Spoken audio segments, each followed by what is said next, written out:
Hello again, everyone. Welcome to the final episode of the Undeserved Downfall of. Today, not only we are finishing the miscellaneous section of the series, but we will be also ending the season 1 of the series. I already explained why this is happening. If you don't know, go watch my yearly update video, because there are some very important things that you guys should know about what's going to happen with this channel going forward in 2026. So with that being said, as I was brainstorming what I could possibly end this series on, I decided on a YouTube channel. One that was basically one of the original YouTube channels back when YouTube was heading its first strides. It's a channel that quite literally pushed the boundaries of what you can upload in YouTube itself, while also having great cinematography and just overall fun videos to watch. I will be talking about the RackRacka channel. Now, most people nowadays probably have not heard that name, and people that have been here for a while most likely have heard this name before, but haven't seen anything of them for a while. And that's honestly for good reason.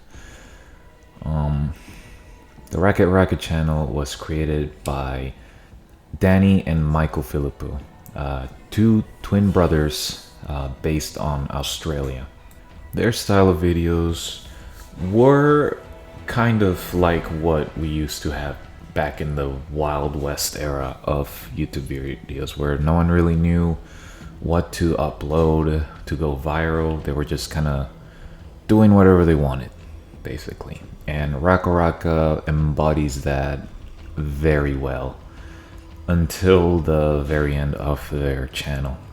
They first started by making very short type of videos, kind of like vines, where they would just do the most random and outrageous thing in the world. In fact, I'm pretty sure the first clip that made them go viral back then was a video of them putting a knife into a toaster. I've done it. Of course you have to do it. They've done everything. Oh, God, Danny, just fucking put it in. Fucking do it. Bitch, fucking do it. I'm gonna do it. Man the fuck up. Man the fuck up.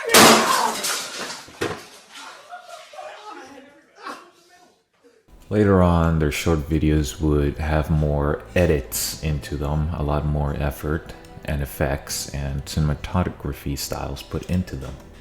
These type of videos would then transform into more action-packed and over-the-top videos like Nerf War or Star Wars versus Harry Potter, Last of Us versus The Walking Dead, or Halo versus Call of Duty. They would create so many outrageous settings of very popular IPs and pin them against each other to create this very entertaining and very well put together videos. The cinematography was actually very fast paced, very engaging. It definitely caught your eye with each shot that they would make. The effects were incredible. It was honestly kind of amazing what a group of Australians that basically still lived in a suburban neighborhood would be able to create with these videos while they were growing. And overall, their strategy worked. Taking all these popular IPs and combining them into such an over-the-top video is what boosted their channel into becoming one of the more well-known back in the 2000s to 2010s. The other thing that made them incredibly popular, and I would argue it would make them even more popular, was their kind of unofficial mascot of the channel, which was a knockoff Ronald McDonald.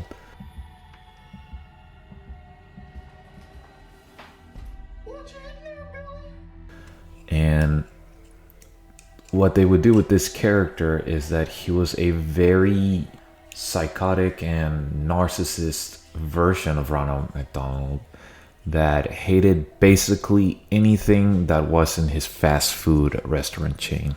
And some of the things that they would do with this character was that they would pour their love of WWE, like wrestling and horror movies, and put Ronald McDonald in those type of genres.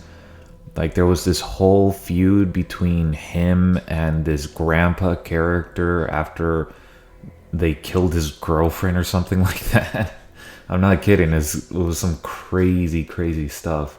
And they would actually host a WWE match full of like, well, not WWE. It was more like underground wrestling where they would quite literally push the limits of what they could do, like throwing themselves into barbed wire without any sort of protective gear, or throwing themselves off of a balcony into like a mountain of chairs and tables. Like it was that crazy.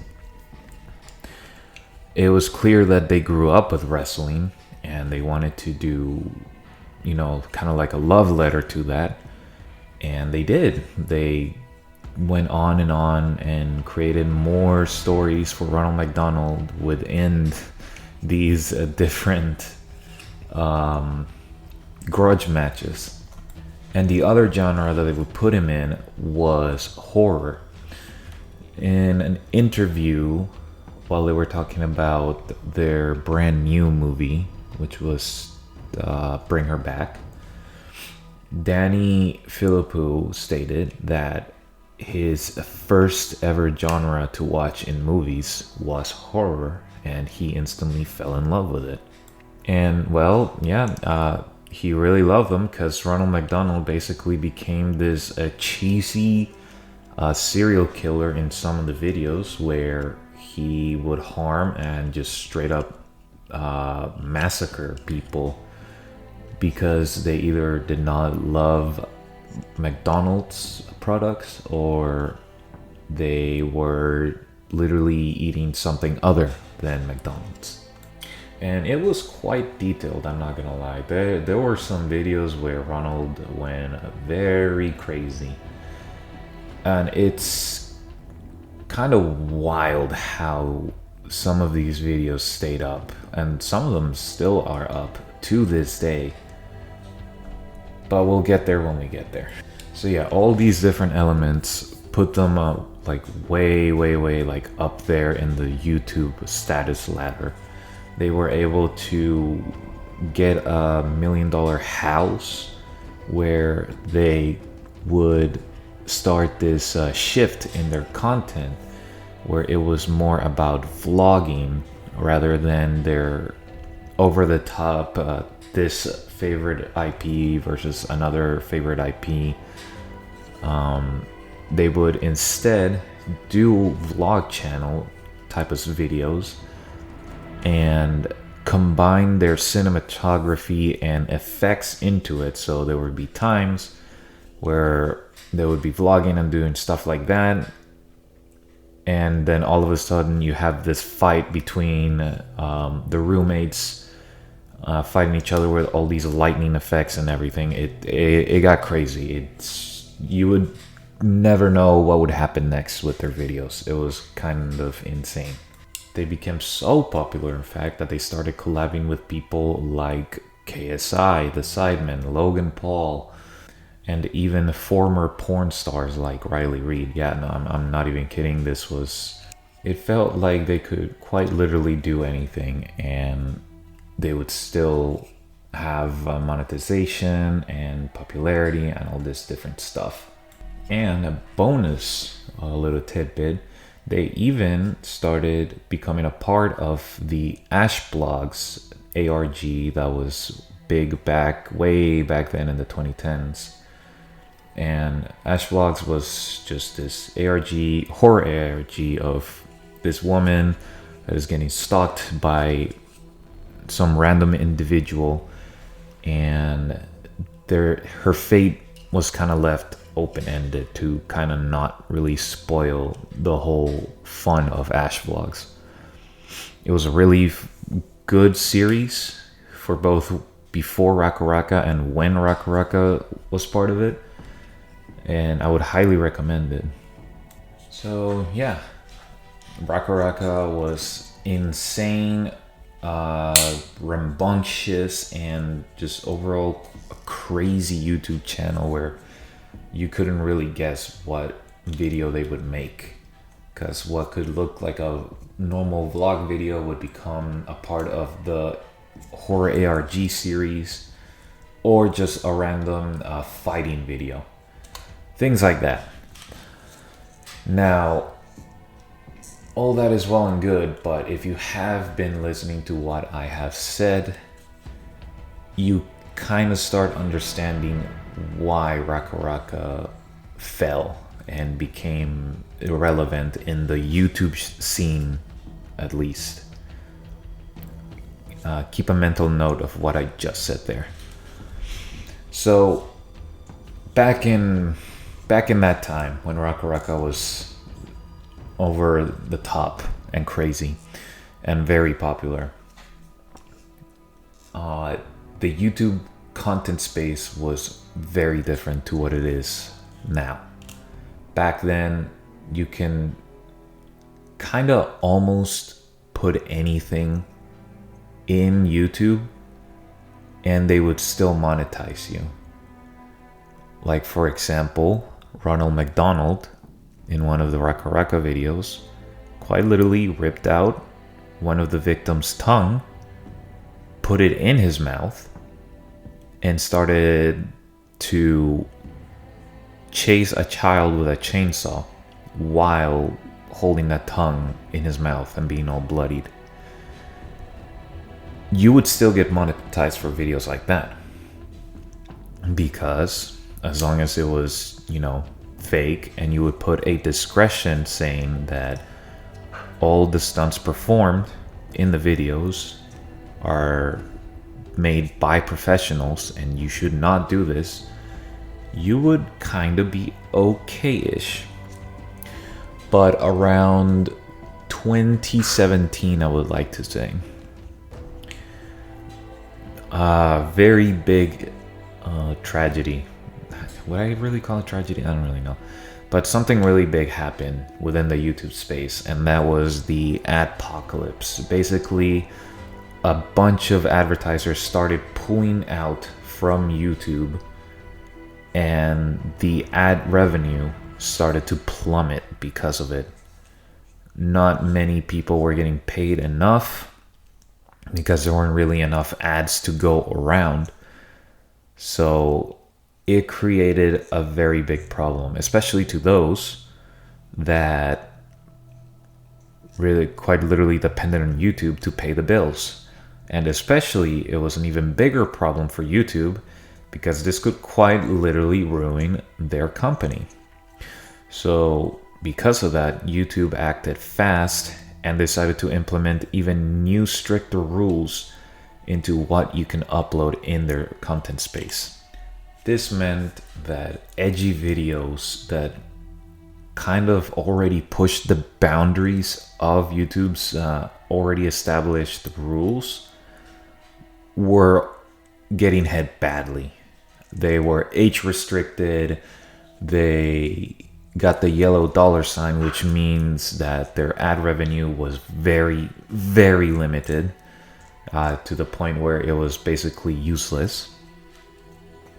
And or they just straight up got their videos removed, and they got a strike for it. And if you already guessed, RackRacka was one of those content creators that got hit because of these brand new rules. Their videos were getting age restricted or just straight up removed.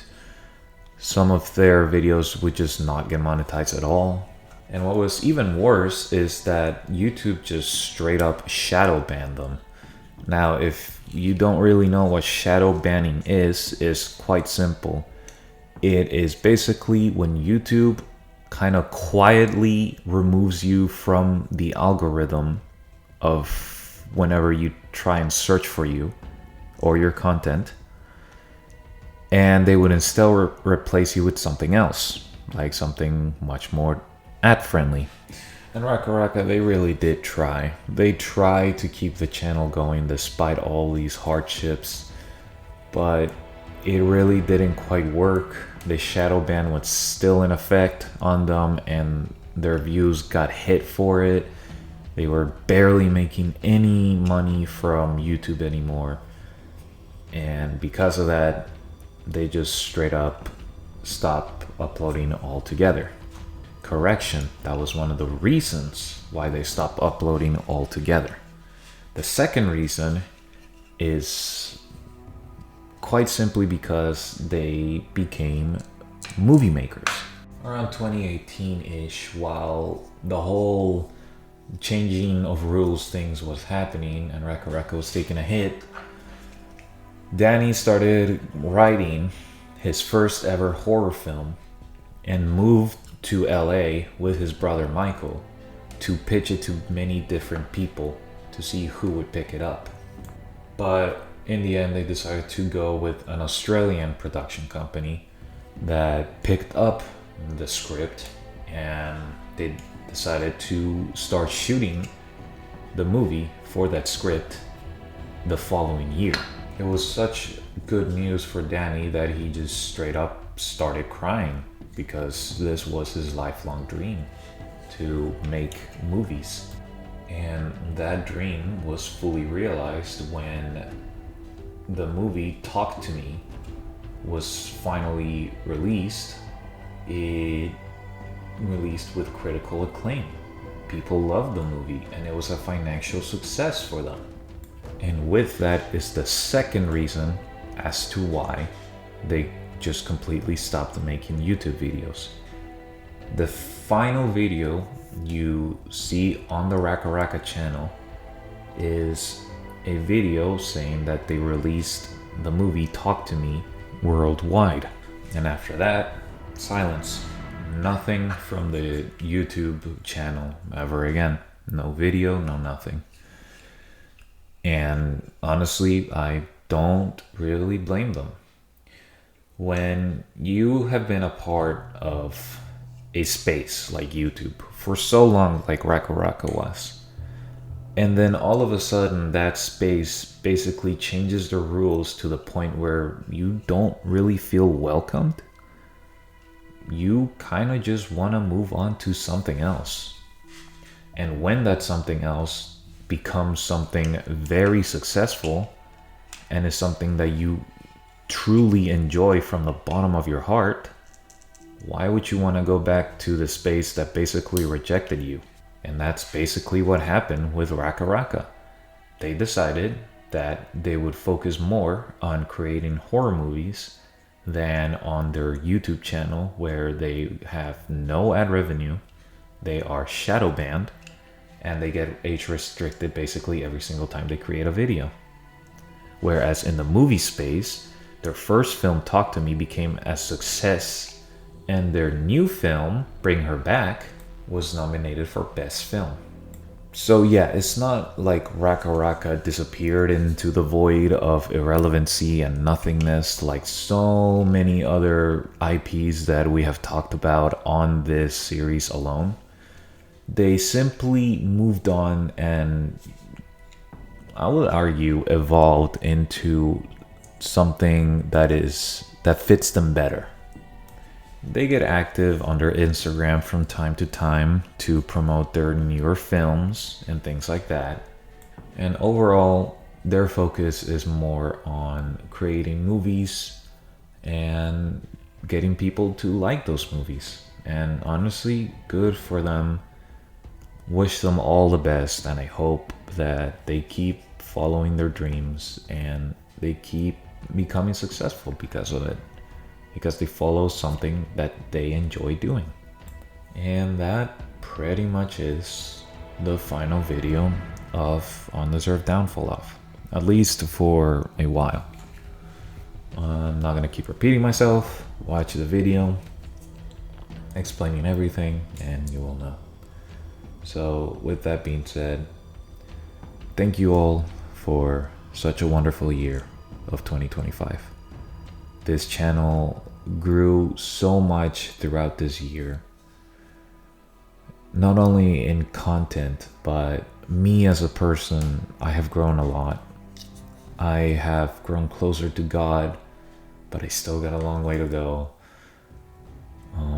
Much like this channel, it has grown a lot, but it still has a long way to go, and we'll keep growing together for the foreseeable future. You know, I have loved making videos since my mother got me Sony Vegas for my crappy laptop, and I will continue to create videos because I love what I do. Even if it's not like viral or super popular, I just want to keep creating videos. Now, Undeserved Downfall will come back. When that will happen, it probably won't be for a while. And when it does come back, it will be something that I will pour a lot of passion and love into, and definitely a lot more research. I have learned a lot, and it's mostly thanks to you guys who have criticized this series. And I really do appreciate that. When you give constructive criticism, I learn from that and I try my best to, improve upon. And I also love the support that you guys give me on these videos. I will say right off the bat, this was not the big project that I had planned for this year, but when those big projects just kind of fell through because of very overcomplicated things that happened within those projects, I started brainstorming more, and that's where the idea of Undeserved Downfall came from. And you guys really seem to like it and even criticize it, and I am very thankful for each and every single one of you that watched, loved, and criticized this series. I hope you all have a wonderful, beautiful New Year's, and I hope 2026 is a wonderful year for all of you, and I hope the Lord God Almighty watches all over you. Have a blessed day and or night, and I will see you all in a few months. Goodbye.